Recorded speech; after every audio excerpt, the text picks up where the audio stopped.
A lot of this isn't going to make sense to you, and I'm sorry about that. I'm just going to start at the beginning, with the house.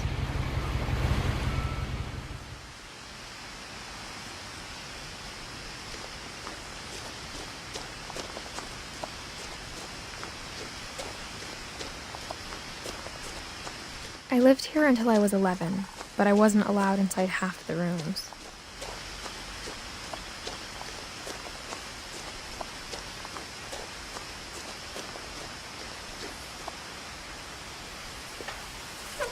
Inside the mailbox were bills from 7 years ago, marked urgent, open immediately.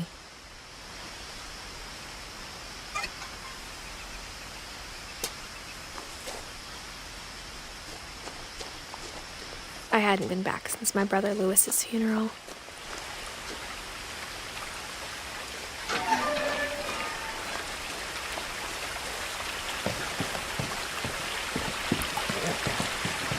In her will, my mother left me a key, but didn't tell me what it unlocked.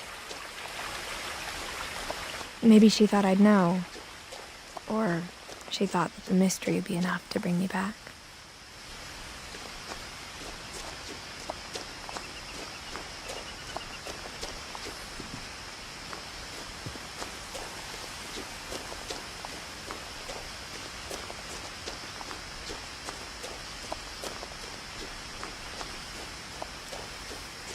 No one had driven this way in a long time, but I saw a few hoof prints.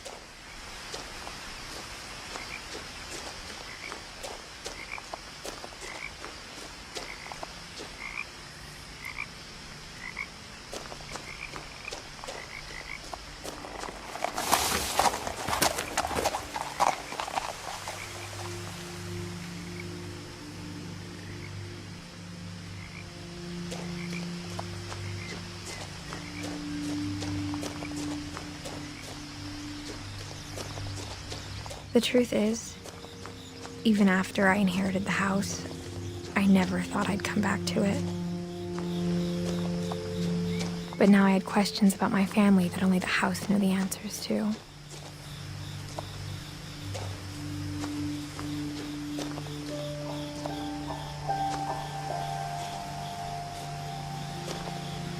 The house was exactly like I remembered it, the way I'd been dreaming about it.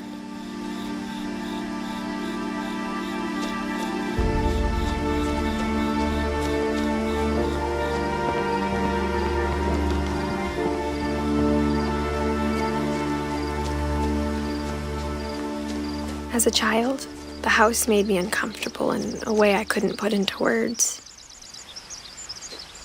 Now, as a 17-year-old, I knew exactly what those words were. I was afraid of the house.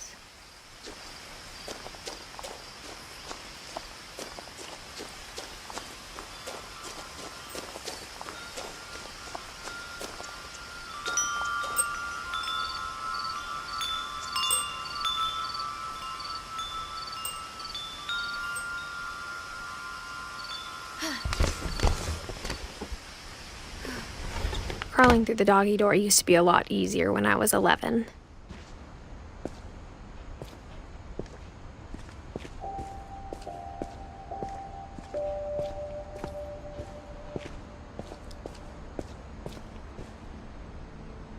The power had been turned off the night we left. For the first time in years,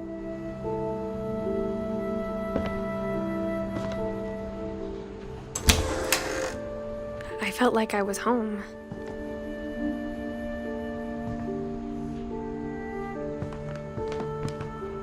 But instead of a family, there were just memories of one.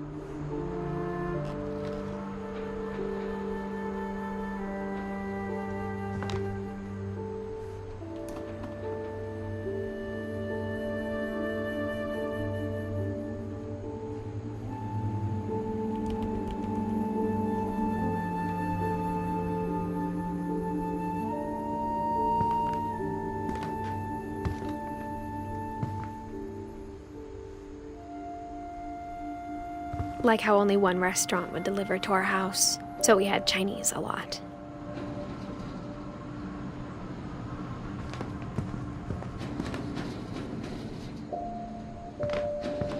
Or how after Louis started working at the cannery, we all got sick of eating salmon. Except our cat, Molly.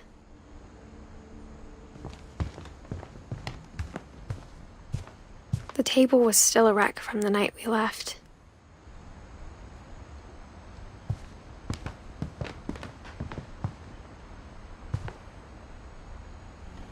It was like a bomb had gone off, killing everyone but sparing the furniture. My mom was the only one of us who could imagine Great-Grandma Edie living in a nursing home.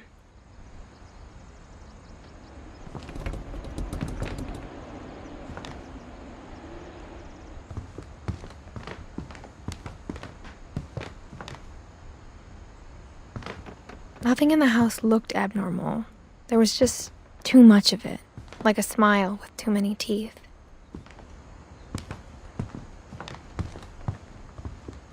Even the fireplace had a story. Edie told me the bricks came from the original house, after it sank.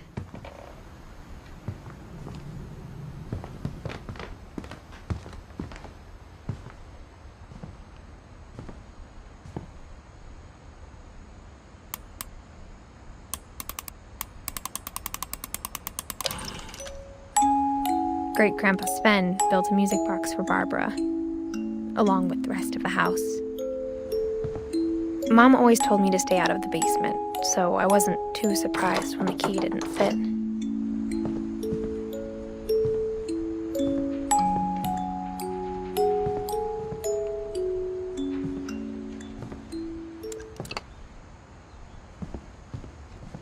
My mom wasn't much of an optimist, but she never stopped believing that my brother Milton was alive. A lot of things got left behind in the whirlwind of that last night.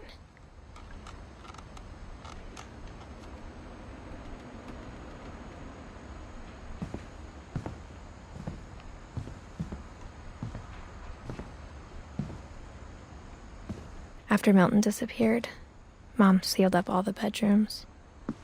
Then Edie retaliated and drilled peepholes.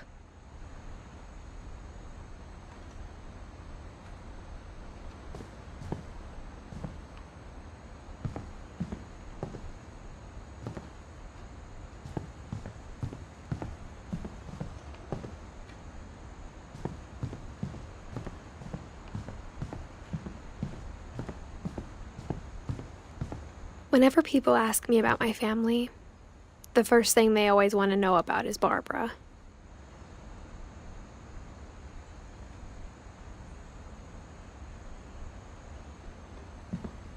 Edie's father, Odin, built the original house.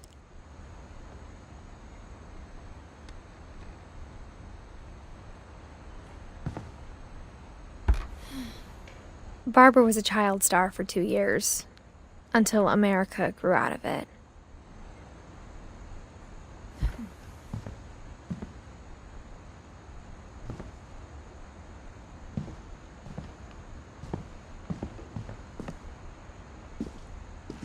Mom must have locked the third floor stairs on the night we left.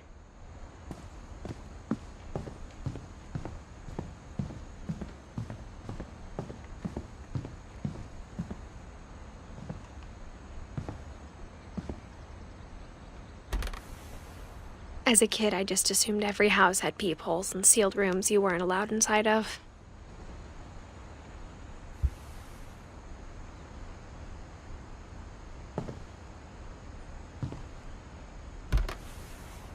My Grandpa Sam spent 7 years sharing a room with his dead brother, Calvin.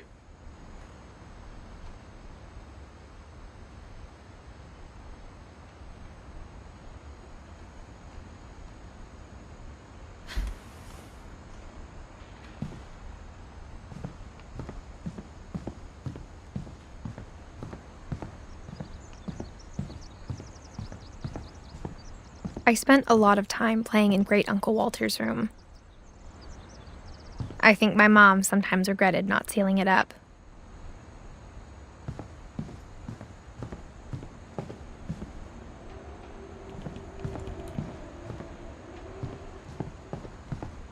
Louis told me there were secret passages, but I never believed him.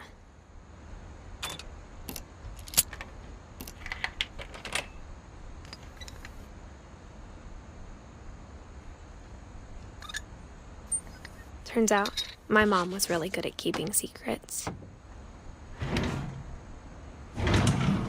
Now it was time to find out what my mom had been afraid of.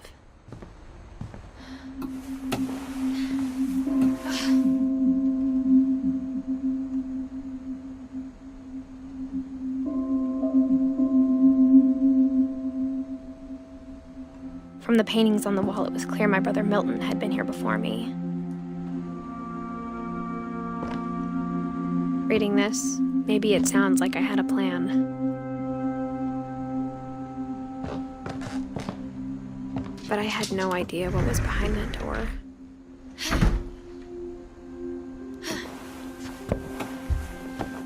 Just like I had no idea where all this was gonna lead.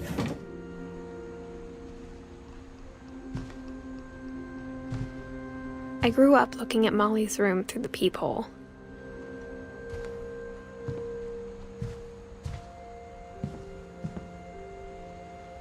Being inside for the first time, I felt like I'd stepped behind a painting. Molly's gerbil had a tiny bedroom with its own even tinier gerbil cage.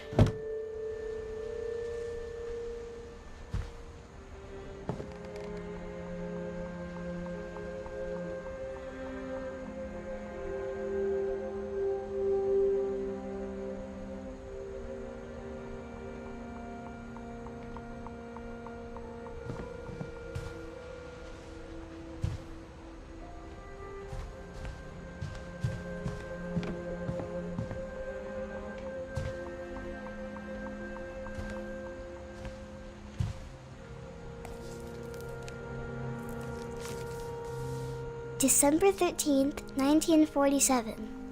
Dear Diary, I'll be gone soon, but I wanted to tell somebody about what's gonna happen.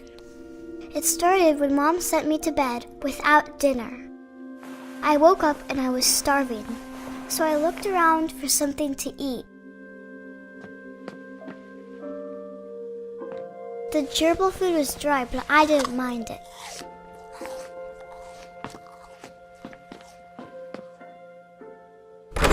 Mom, can I come out now? Sweetheart, it's late. Go to sleep.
I ate a lot of things that night.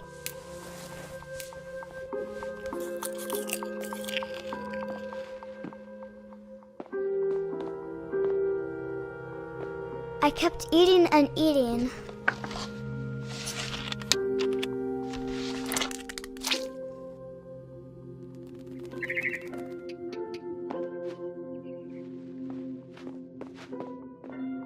Then I heard chirping outside my window.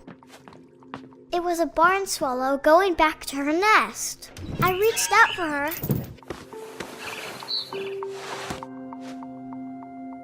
And suddenly, I was a cat.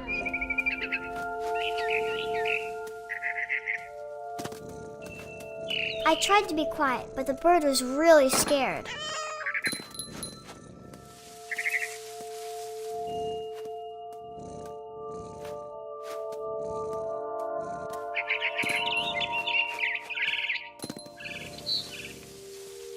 Mom and Dad didn't even look at me.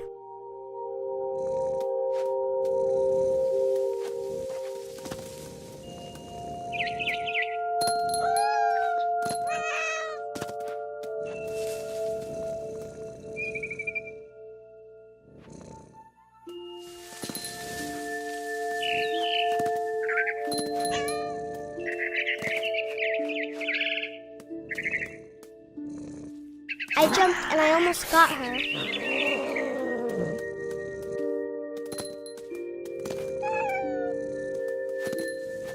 I could tell she was getting really tired.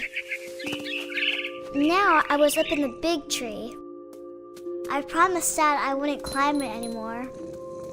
All I cared about was eating that mama bird. I gobbled her up. And suddenly, I was an owl. First, all I heard was the wind. Then I heard little teeth nibbling in the grass.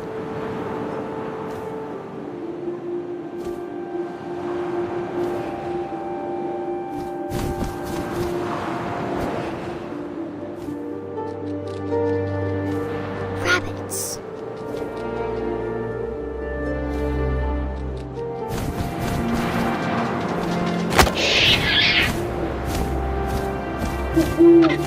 I imagined his face looking up and seeing mine through my talons. I swallowed him up, and I didn't chew one bit. Then I flew off to find something bigger.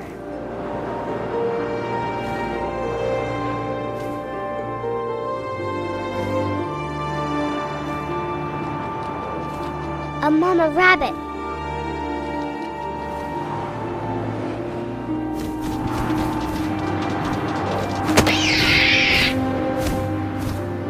She was almost too big to carry.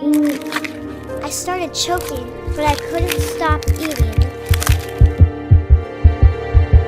And suddenly, I was a shark.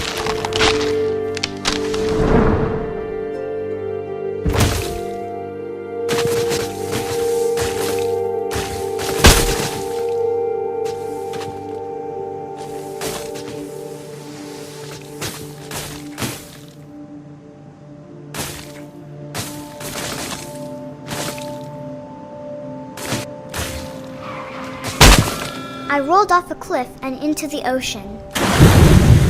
Now, I was hungrier than ever.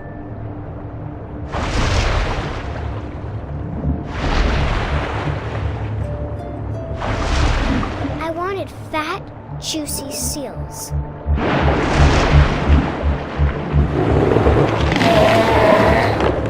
I tore off her flipper, and it tasted really good.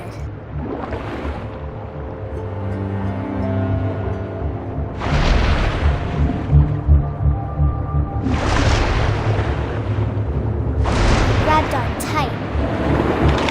When I was so hungry, I jumped out of the water. When I opened my eyes, everything had changed.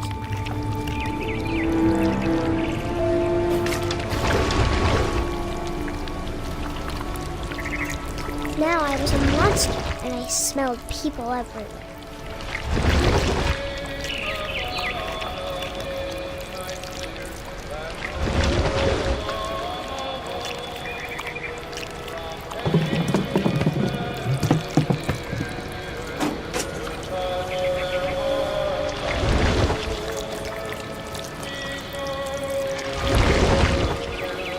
I was big, but I moved real quiet.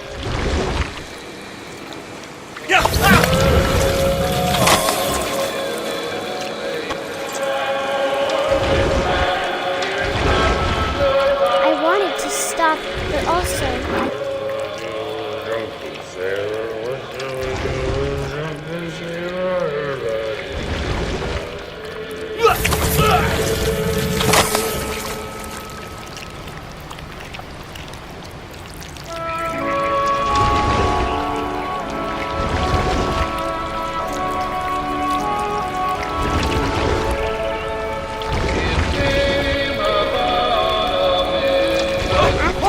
passenger, I was still hungry. And to cross the water, I smelled something new. Something I had to have, so I swam towards it.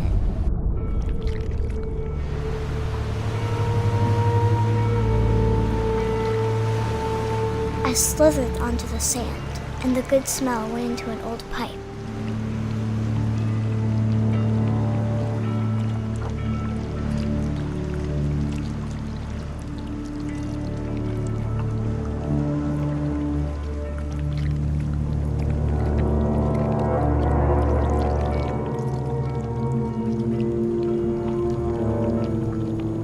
I got closer and closer.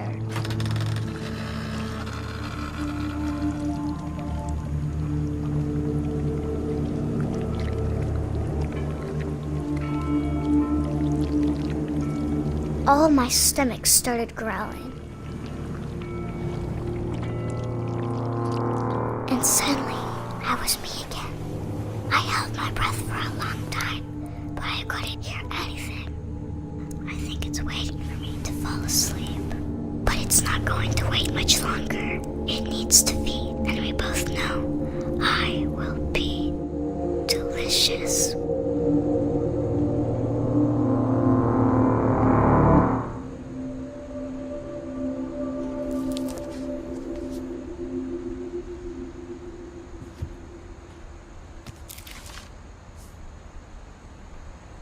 I'm not sure if I believed all of that, but I'm sure Edie would have.